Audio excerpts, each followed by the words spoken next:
Assalamu alaikum warahmatullahi wabarakatuh. In our lecture today we will explain two subjects, method development and what type of methods need to be developed and what you should study to develop your method.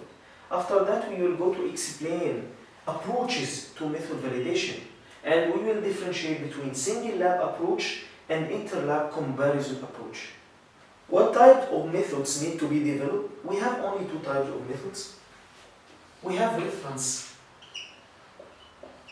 method and we have in-house or lab developed methods.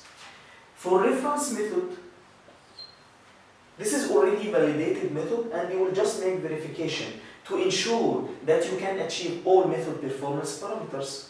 So if you didn't do any modification for this method, so no need to be developed. You will just make verification. In-house method need to be developed. Lab developed or in-house method, which can be from publication. You will search for many publications to find out what the people did before to analyze these target analytes, and then you will adapt a new procedure according to what you have and what do you need from this method, so it should be fit for your purpose. Also, it can be complete measuring system. If you buy complete measuring system from commercial manufacturer to be used for a specific application, in this case you will develop a new procedure for this system in cooperation with the manufacturer. Also, it can be standard method used outside their intended scope. If you found standard method to analyze the target analytes in matrix, and you need to analyze this analytes but in completely different matrix. In this case, you will develop a new method to be fit for your purpose. By adapting validated procedure which has been published as a standard, if you find out standard method to analyze your target analytes, but you modify this standard method, in this case you have to develop this method also to be fit for your purpose. What do you need to study to develop your method? You need to study chemical and physical properties of target analytes to be able to select the best extraction solvent to extract your target analytes from other interfering elements. If you study the chemical and physical properties of target analytes, you can select the best extraction solvent to separate your target analytes from other interfering elements. And that based on chromatography rule that polar like polar and non-polar like non-polar. If your compounds are polar, you will select polar solvent. If your compounds are non-polar, you will select non-polar solvent. Also, according to your analytes, you will select the detector. The best detector can be used. As example for this, if you will analyze aflatoxin compounds using HPLC, in this case you need fluorescence detector. Many other examples. Also, in case of compounds analyzed by LC-MS should be studied to find out which are positive and which are negative. So, in acquisition method, you will select which operation mode can be used, positive or negative mode, in case of LC-MS methods.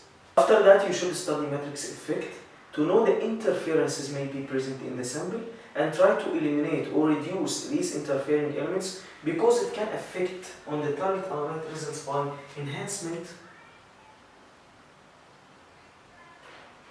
or suppression. It can increase or decrease the result of target analytes. So a more common approach is to find a method for separating the analyte and the interferences. But if still there is a matrix effect on your target analytes, in this case you will add one control sample in with every batch, which is matrix effect sample, to calculate the effect of your matrix on target analytes, to calculate the effect of matrix on target analytes. And from this calculation you will get correction factor. Then this correction factor will be multiplied with all of your results in the batch. And we will give example about this point. In the following example, you will know the effect of matrix on target analytes. But you should know before the difference between matrix spike sample and standard matrix or matrix effect sample. Matrix spike to assess the efficiency of the method. So it will be by spiking the sample with known concentration of standard of your target analytes, and it will take all extraction steps like the sample, same like the sample.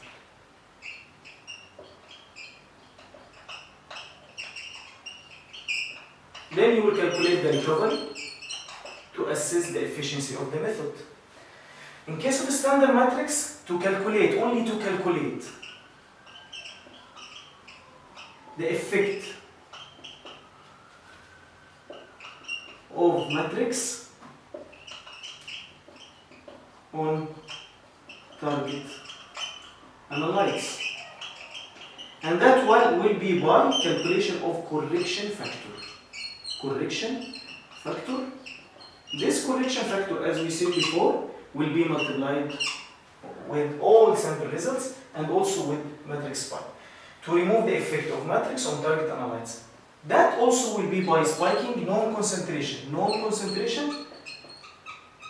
but at the end of the method, not at the beginning, on the residues. After you will reconstitute your residues, you will add, or at the end on the vial you will add the standard on the solution at the end of the method. So with every batch you have to prepare quality control samples, and from these quality control sample you will prepare matrix spike sample and standard matrix or matrix effect sample. This matrix spike to assess the efficiency of the method, and the standard matrix, as we said, only to remove the effect of matrix on target analytes. This matrix spike will be only one sample. But in case of standard matrix, if you have different matrix, like if you have chicken, honey, meat, whatever samples matrix you have, so you have to prepare standard matrix for everyone, because the effect of matrix on target analytes will be different from chicken to honey to meat. It will not be same. But in case of matrix spike, only one sample enough to assess the efficiency of the method. And if you spike only 20 ppb, as example, this theoretical concentration, and you get 9 ppb.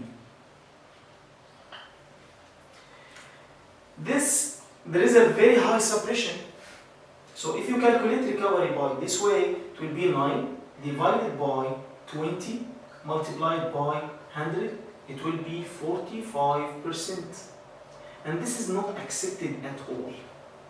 You should remove this matrix effect before to calculate. After that you can calculate recovery.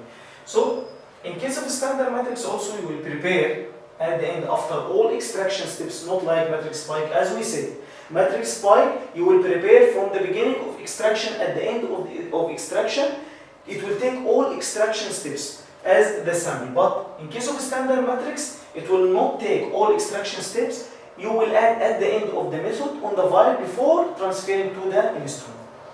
You will add 20 ppb concentration as the matrix spike, and if you get as example 10 ppb, then this is also very high suppression, but here you can calculate correction factor.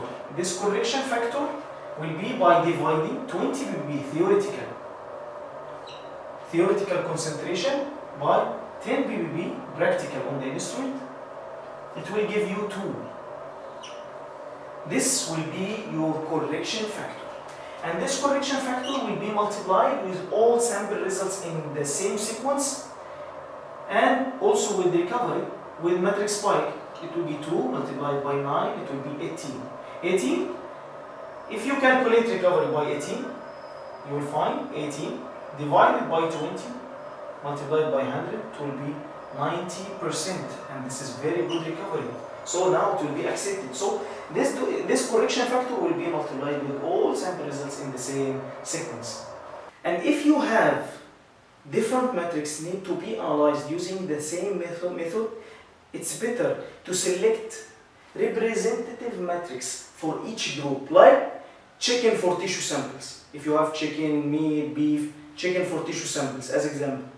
Also cucumber for vegetables, apple for fruits. One representative matrix for each group, because you cannot make validation for all of these metrics. You will make validation using only one matrix to each group. After you will develop the method and find the method which is fit for your purpose, you will go for the next step, which is method validation.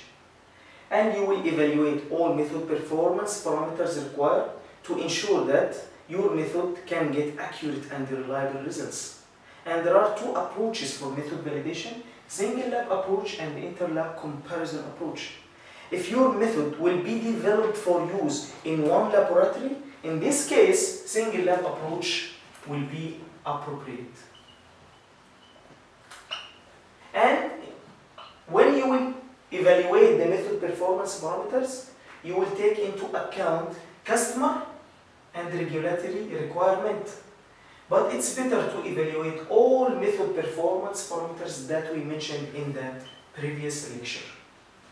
But inter-lab comparison approach, if the method will be used as a published standard, in this case, a group of laboratories will be involved to make validation, to carry out the validation. And the method in this case will be more robust. So, if laboratories will use this method, they will just verify this method. This is the reference method or standard method. You just need to verify this method to ensure that it can be used in your lab and can get accurate and reliable results. See you in the next lecture, inshallah. Don't forget to subscribe, like and share. Assalamu alaikum wa rahmatullah.